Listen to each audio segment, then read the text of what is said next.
Let's talk about your dreams.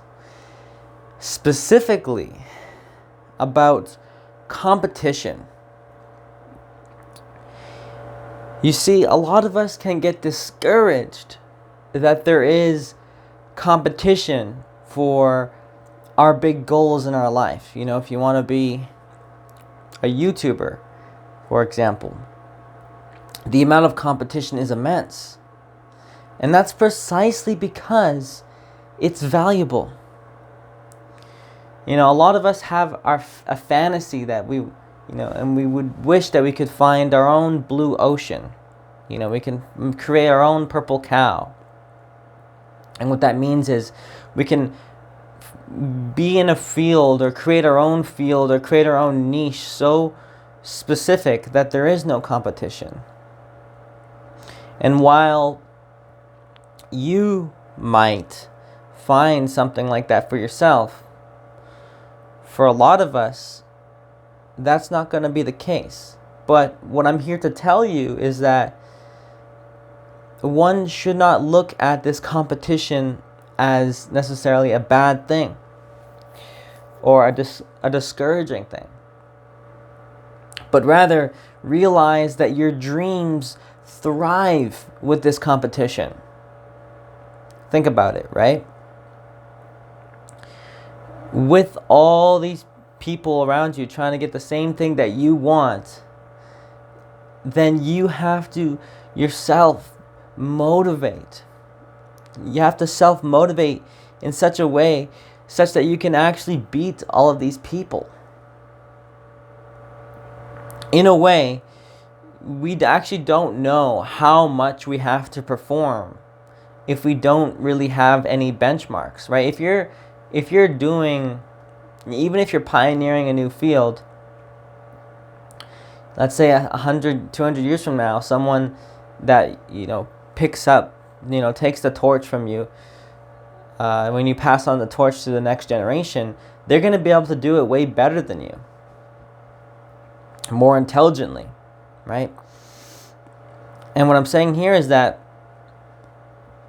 if you look at people that are your age, that are making it, and are at the top of the game in the competition, those are useful guides. Useful guides for saying, like, yeah, number one, it's possible. And number two, like, this is the standard that I need to meet. This is the standard of excellence that I need to meet. And rather than allowing yourself to get so discouraged, like, oh, well, why couldn't that have been me? It's like, no, it could have been you, because you're not that person. You're here to find your own unique angle, to find your own unique way of solving this problem personally for yourself. How do you become, a great player in whatever sport? How do you become, a great painter, right? It's actually easier when you think about it. Because when you have all the people around you that you see like good examples, then what you can do is you just copy them, right? You copy them to the point where you get their skills, and then eventually you will branch out into your own unique style. There's this saying that comes from this book, 4,000 Hours, Time Management for Mortals. And a really interesting idea that I thought about, that came up in that book, was staying on the bus. Staying on the fucking bus. And the story was that there was all these, there was like a dozen buses or so that all went to, they all went along the same road for like the first bit. They all went on the same road. And this is a metaphor for people, spending time on their craft. Because, let's say this bus goes on the same road for like 10 to 20 kilometers, and then it branches out into unique areas and new domains. But most people, when it comes to creating a unique world for themselves, most people will get off the bus before it starts to get interesting, before it starts to get unique, before it starts to become new, before they start to tread their own path. You know, you have to go through the stages of just copying other people and walking on the path that other people have paved for generations or for decades or for years. You need to learn the steps, because even that path there took those people a freaking long time to even make that path, right? And then it was so good that people started to tread it. But you have to have the courage to stay on that bus, to keep doing those paintings, to keep making those videos, to keep practicing your sport, to keep practicing your craft, you know, to keep working on that business, to keep honing your skills in coding, whatever it is, right? To keep building apps, whatever. You have to have the courage to stick with it to the point where you become that unique individual. And when you can become that unique individual, that's when the real value comes. But you have to have the courage to stay on this bus long enough. And the competition around you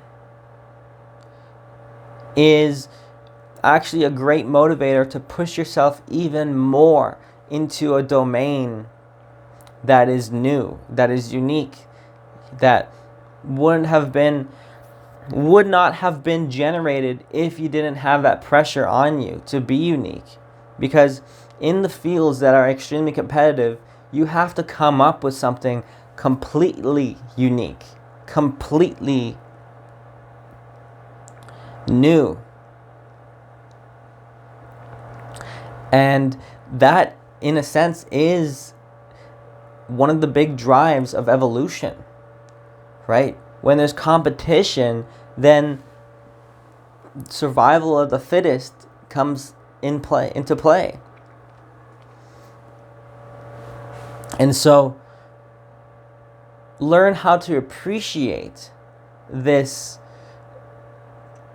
natural process that happens in reality, rather than demonizing it and saying like, no, like, fuck, like, I don't want to compete with all these people. I just want to have it easy and do my own thing. It's like, well, then would you really have that pressure put on you to make something truly remarkable, truly intelligent, truly beautiful? If you didn't have that competition around you, you might delude yourself with thinking what you have created is actually good work, when really it's mediocre. Having all this contrast around us really allows us ourselves to get a new perspective on what value can we actually create for ourselves, what value we can create for the world.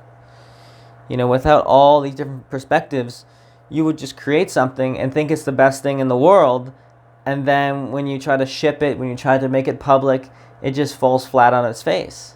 And, you know, from my experience, you'll see this all the time with YouTubers, right?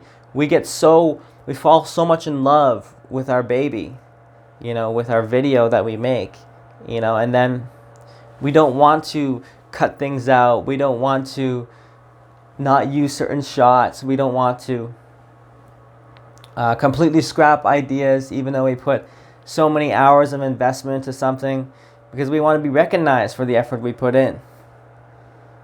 But that competition out there shows like, well, no, these people, they go through all that, and we don't even know how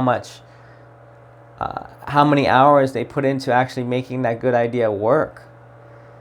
You know, and it is really only the people that have done it that really understand how many hours behind the scenes that is not seen on making a really good video. And that's the evolution of just making something beautiful, right? It's taking your ego out of it. It's letting go, letting go of your attachment to these things. So, closing this off, wrapping this up, do not let the presence of competition deter you from getting what you truly want.